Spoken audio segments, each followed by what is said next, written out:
Halo semua, selamat datang di channel Kimia First. Pada video kali ini, kita akan membahas soal Olimpiade Bidang Kimia di tingkat kabupaten kota untuk tahun 2017. OSK Kimia 2017 terdiri dari 30 pilihan ganda dan juga 5 esai. Pada video kali ini, kita akan fokus membahas soal pilihan ganda dari soal nomor 1 sampai dengan soal nomor 5. Baiklah, tanpa berlama-lama lagi langsung saja kita mulai pembahasannya dari soal nomor 1. Soalnya itu, di antara senyawa oksida nitrogen berikut ini yang mengandung 36,4% massa oksigen adalah. Soal ini menanyakan rumus empiris dari senyawa oksida nitrogen yang mengandung 36,4% massa oksigen, di mana soal ini termasuk ke dalam materi rumus empiris dalam bab stoikiometri. Bagi yang mau coba menjawab soal ini, silahkan di-pause terlebih dahulu videonya, lalu lanjutkan lagi setelah selesai menjawab. Baik, jika sudah, mari kita bahas bersama-sama. Jika diketahui massa oksigen adalah 36,4%, maka massa nitrogen yaitu 100 dikurang 36,4 sehingga didapatkan massa nitrogen sebesar 63,6%. Untuk menentukan rumus empiris, kita perlu membandingkan mol dari masing-masing unsur. Dan untuk menentukan mol, kita memerlukan AR dari masing-masing unsur. AR dari oksigen yaitu 16 dan AR dari nitrogen yaitu 14. Lalu kita misalkan ada 100 gram sampel. Maka dalam sampel nitrogen oksida tersebut memiliki 36,4 gram oksigen dan 63,6 gram nitrogen. Dengan demikian, kita bisa menentukan perbandingan mol antara nitrogen dan oksigen untuk mendapatkan rumus empiris senyawa nitrogen oksida yang ditanyakan. Rumus mol yaitu massa dibagi AR. Didapatkan mol nitrogen sebesar 4,54 dan mol oksigen sebesar 2,275. Lalu kedua mol tersebut masing-masing dibagi dengan 2,275 dan didapatkan perbandingan molnya yaitu 1,99 banding 1 atau dibulatkan menjadi 2 banding 1. Maka dari itu, senyawa oksida nitrogen tersebut memiliki rumus empiris N2O. Sehingga jawaban yang paling tepat untuk soal nomor 1 adalah opsi yang B. Kemudian kita masuk ke soal nomor 2. Untuk mengoksidasi 25 gram cuplikan FeSO4 diperlukan 6,125 gram K2Cr2O7. Pada reaksi ini, ion dikromat berubah menjadi Cr3+, sedangkan Fe2+ berubah menjadi Fe3+. Kadar FeSO4 dalam cuplikan di atas adalah. Materi ini masuk ke dalam materi penentuan kadar dan reaksi redoks. Untuk menjawab soal ini, kita perlu mengetahui persamaan reaksi totalnya terlebih dahulu agar dapat menentukan berapa mol FeSO4 yang bereaksi dengan K2Cr2O7. Bagi yang mau coba menjawab soal ini, silakan di-pause terlebih dahulu videonya, lalu lanjutkan lagi setelah selesai menjawab. Jika sudah, mari kita bahas bersama-sama. Sebelum itu, kita tuliskan terlebih dahulu informasi dari soal, yaitu terdapat 25 gram cuplikan dan jumlah mol senyawa K2Cr2O7 yaitu 0,0208 mol dari perhitungan yang ada pada layar. Selanjutnya kita tentukan persamaan reaksi yang sudah setara. Senyawa yang mengalami oksidasi adalah Fe, di mana biloxnya naik dari plus 2 menjadi plus 3. Lalu karena dalam reaksi tersebut tidak mengandung oksigen, kita dapat langsung menyetarakan muatannya. Muatan pada reaktan yaitu plus 2, sedangkan muatan pada produk yaitu plus 3. Untuk menyetarakannya, kita perlu menambahkan satu elektron pada produk untuk membuat keduanya memiliki muatan plus 2. Lalu zat yang mengalami reduksi adalah Cr, di mana biloxnya turun dari plus 6 ke plus 3. Kemudian, sebelum menyetarakan jumlah oksigen, kita harus menyetarakan zat yang mengalami reduksi terlebih dahulu, yaitu Cr. Karena Cr pada reaktan ada 2, sedangkan pada produk ada 1, maka pada produk harus ditambahkan koefisien pada Cr3+, supaya keduanya memiliki jumlah Cr yang sama. Lalu, karena di soal tidak diketahui kondisi reaksinya, maka kita anggap saja dalam kondisi asam. Pada kondisi asam, zat yang kekurangan oksigen harus ditambahkan H2O sebanyak kekurangannya. Pada reaktan terdapat kelebihan 7 oksigen, maka dari itu pada produk harus ditambahkan 7 H2O. Efek penambahan H2O menyebabkan produk memiliki kelebihan hidrogen sebanyak 14, sehingga reaktannya harus ditambahkan 14H+ untuk menyetarakannya. Terakhir, kita setarakan muatan pada reaktan dan produk, di mana pada reaktan memiliki muatan plus 12, sedangkan pada produk memiliki muatan plus 6. Sehingga reaktan harus ditambahkan 6 elektron supaya keduanya memiliki muatan plus 6.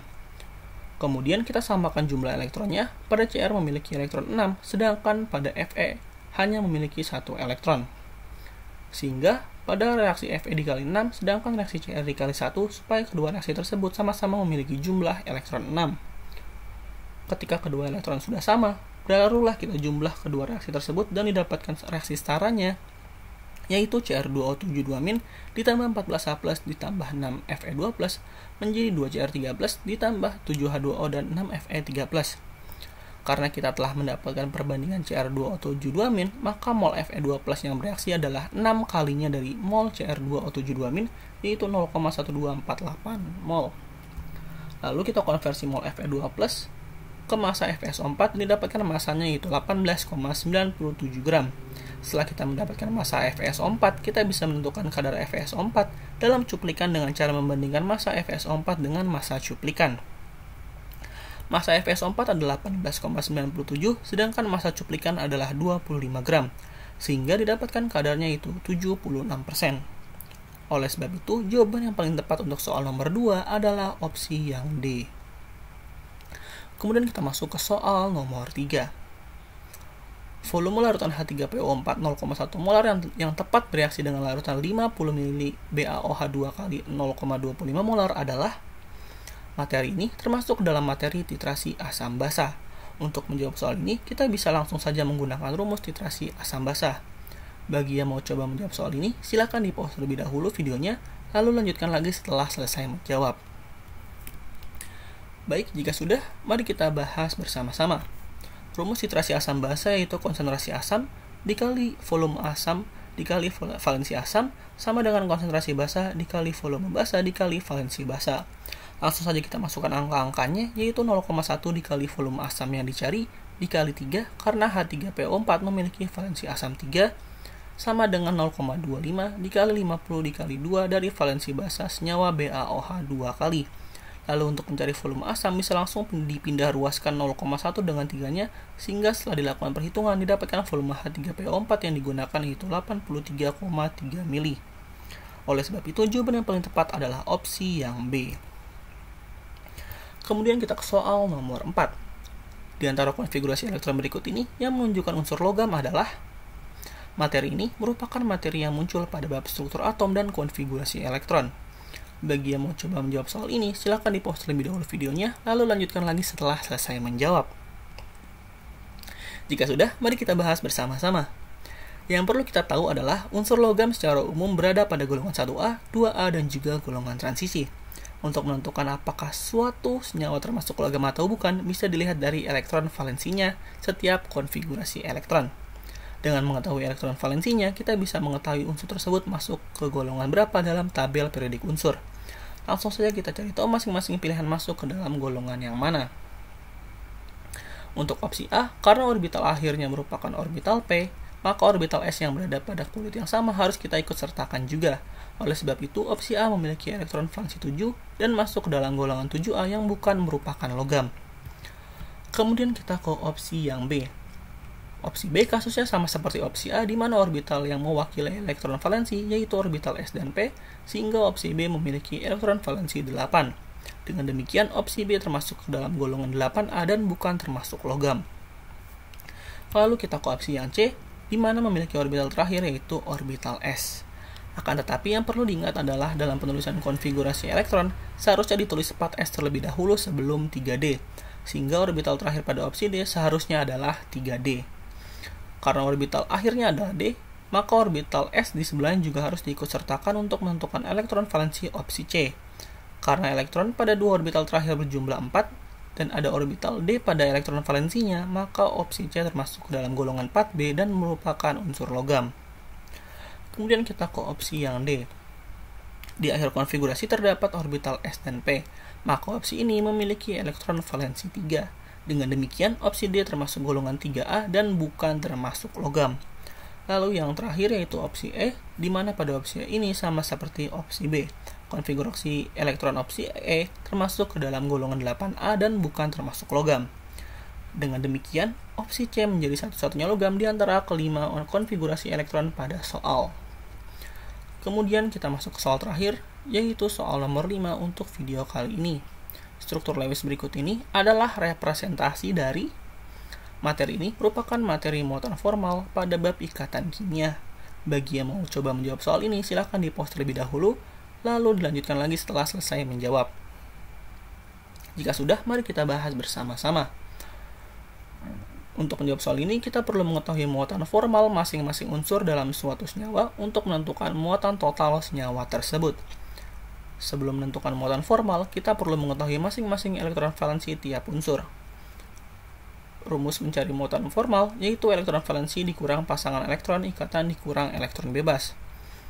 Muatan formal untuk unsur O di sebelah kiri yaitu 6 dikurang 2 karena memiliki 2 pasang ikatan dan dikurang 4 karena memiliki 4 elektron bebas. Sehingga muatan formal unsur O paling kiri yaitu 0. Lalu kita ke muatan formal N yaitu 5 dikurang 4 karena memiliki 4 ikatan dan dikurang 0 karena tidak memiliki elektron bebas, sehingga muatan formal N yaitu 1 atau plus 1.